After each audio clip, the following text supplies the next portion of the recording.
my channel. My name is Rex Chook. Today is Saturday, January 18th, 2025.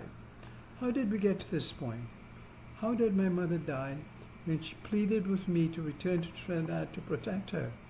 I failed her. I cannot blame Dawn Ford for what she did in organizing my other siblings and her husband Ashton to invade my home and take her away from under my protection. I blame myself. I cannot blame my brother Pedro for kicking his mother out of her home at 1 Irwin Avenue in Trinidad and putting her out on the street. I blame my lack of foresight for not seeing how this would happen. I cannot blame my sister Cindy, who lived next door and blocked the ambulance from taking her to West Shore Hospital when she was in a coma. I blame myself. I cannot blame my father's estate executor, my brother Daniel, for illegally transferring the house at 1 Irwin Avenue to my brother Pedro. I blame myself.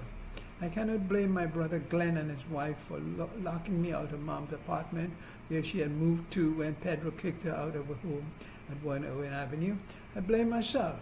I cannot blame my older brother Paris, or also known as Paras, who I turned to for help, and he laughed in my face and said that everyone has to die sometime. I blame myself. I cannot blame my sister Ava, who lives in England, who refused to come to Trinidad when I told her that Mom was in a coma and could use her support.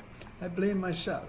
I cannot blame my sister Lisa, who lives in Florida and wanted Mom to die so that she can inherit her share of their estate. I blame myself.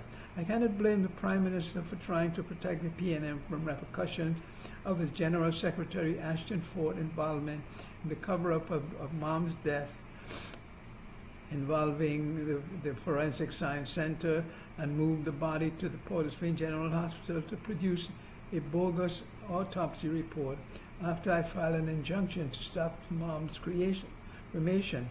So he moved Ashton out of Trinidad to Canada. I blame myself.